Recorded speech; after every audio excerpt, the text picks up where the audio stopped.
Guys, tonight isn't about speculation. It's about political tribalism. It's about two nuclear powers, both pissed off, and both are escalating. This weekend, Russia launched multiple ballistic missile strikes into Ukrainian territory. Cities. These aren't drone strikes, not tactical skirmishes, but ballistic missiles. And this came right before Donald Trump essentially made a direct threat to Vladimir Putin. Now, let me pause right there, because for years, Trump and Putin had mutual respect. Trump kept the peace, and many people saw Joe Biden fumble it.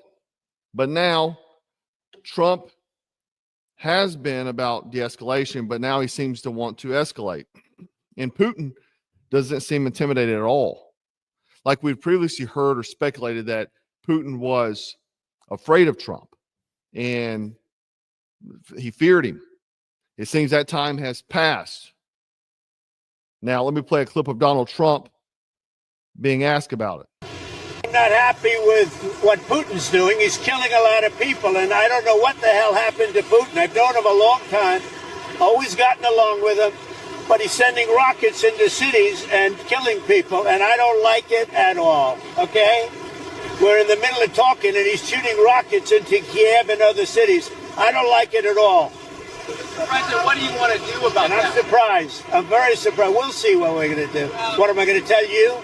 You're the fake news, aren't you? You're totally fake. All right, any other questions? I don't like what Putin is doing, not even a little bit. He's killing people. And something happened to this guy, and I don't like it. Now, one thing that's disturbing is that Trump is considering lifting Biden-era restrictions that previously blocked Ukraine from using U.S. weapons to hit deep inside of Russia. If that's greenlit, this war becomes America's war in everything but name. And to make matters worse, this was Memorial Day weekend, right? I'm going to bring it back home for a second. While all this is going on globally, here we have U.S. Army Rangers, elite Army Rangers. They just got suspended for firing blanks during a mock battle at a pirate festival in Florida. Play the clip here. See them shooting now. This is 6th Ranger Training Battalion. Real deal warfighters were firing blanks in a public bay with civilians all around. And to make it worse, the guy shooting has a freaking backwards baseball cap on, civilian baseball cap, in uniform. What the hell happened to our military bearing? Good question, right? What happened to discipline, respect, dignity? This isn't just embarrassing, it's a damn red flag. Because if the Rangers look like mall ninjas during peacetime, what happens when real war pops off? Say DEI anybody? That's where we're at. We've had the military pushing woke agendas. Everyone's a victim for the past few years. You think I'm going to flip that instantaneously? Now back to Russia. Let me say that Ukraine just tried to take out Putin by drone attack on his helicopter. This is a head of state that has nuclear powers. That is a line that, if crossed, and it's probably what pushed Putin. You know what happens when you back a man in a corner. Now, Trump's words were clear: stop the attacks or face consequences. Putin's response: missiles. So things are definitely escalating. Now, multiple cities lit up. Kiev, Kharkiv, Dnipro. Civilians were warned too late. Air raid sirens barely had time to make a sound. Russia just showed that they're not bluffing. And this was after, let me make that clear, Trump's post, not before. Let me say this again. This isn't Russia reacting to Biden. This is Russia reacting to Donald Trump. And it gets darker, right? Again, Trump's pushing to remove all Biden-era limitations, which would allow Ukraine to use U.S. missiles to strike inside Russian air bases, military zones, and command centers. Now, during the Biden presidency, I made multiple videos on this because they were considering lifting that and allowing them to do that. This would cause us to go into direct combat, because let me ask you something. How long do you think Russia's going to sit back and take that? Putin's doctrine already changed last year. If you remember, I did multiple videos on this. He's allowed to respond with nuclear weapons if he's hit with conventional attacks backed by nuclear states. And guess what we are? A nuclear state. Exactly. So now Trump's current strategy is dominance. Okay. So you have to give him that. He can't be weak like Joe Biden was, right? Pretending to support Ukraine whenever he really could barely think, and pretty much the country was run by 25-year-olds with auto pen. But unleashing long-range U.S. weapons into Russia's heartland, that is no longer just helping. That's a direct provocation. And again, the timing couldn't be any worse, because while Trump tries to regain global control, Putin is doubling down on chaos. He's, coordinating with China. He's signaling North Korea, and he just declared the end of negotiations with the West. His words, it's time to put the West in a chokehold. Don't believe me? Here you go. We need to get them in a chokehold. They're trying to strangle us, and we should reciprocate. We did not chase anyone out. We provided the best possible conditions to work in our market, and they're trying to choke us. And we should act in a MIRA fashion. We need to get them in a chokehold. Serious words, put them in a chokehold. This isn't posturing. This is what's called preparation, okay? Now, let's talk nuclear doctrine. Russia knows that they can't beat the U.S. in a head-to-head fight. Not on land, not in sea, not in the air.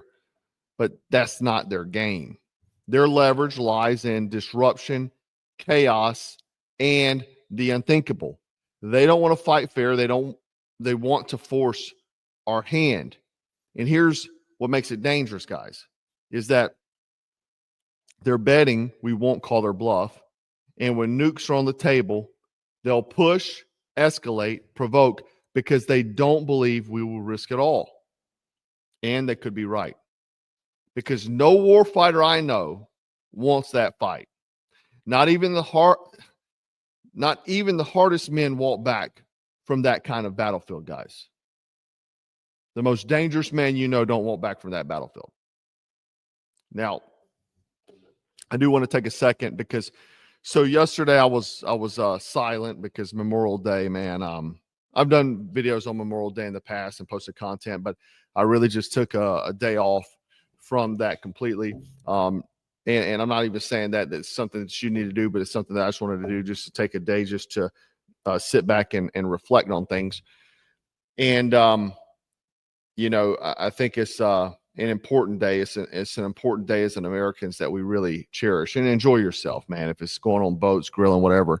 But I just took a different approach yesterday. And the thing is, I know my boys over there at Black Forest Supplements, good friends of mine, good Americans that are pro-America. They did a sale yesterday, and I asked them, could I wait till Tuesday to promote? They said, good to go, man. So before we go to deeper, let me tell you about something that actually helps your body fight back. Studies have been done to show that the flavonols in cocoa stimulate stem cells to come out of your bone marrow, like bees coming out of a beehive, into your bloodstream. And they go out and they find whatever needs to be repaired. If it is your heart, they'll fix it. If it's your liver, they'll fix it. If it's your skin, they'll fix it. But don't take it from me. Let me show you a clip from Harvard scientist Dr. William Lee that actually backs this up. I actually listened to a lot of Dr. William Lee and played a lot of his information. Do foods stimulate stem cells? And the answer is yes. First one I want to show you is cacao or chocolate.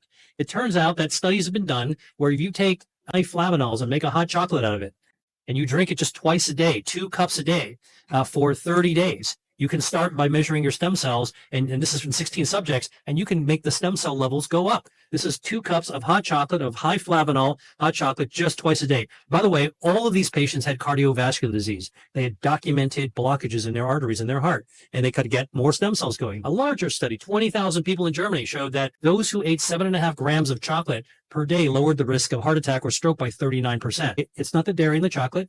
It's not the sugar in the chocolate. It is that natural chemical in cacao. And that's what we need to be able to do is that, the final product that we're served up by companies isn't necessarily what's good for us. But we need to be able to discern what it is that is actually in the food that might be doing us a favor. So how I run mine every day is I put it in my coffee in the morning. So I have my coffee. It tastes delicious. It's, mixes in very well. Or sometimes I put in my protein shake. But dark chocolate, here's the thing about flavanols.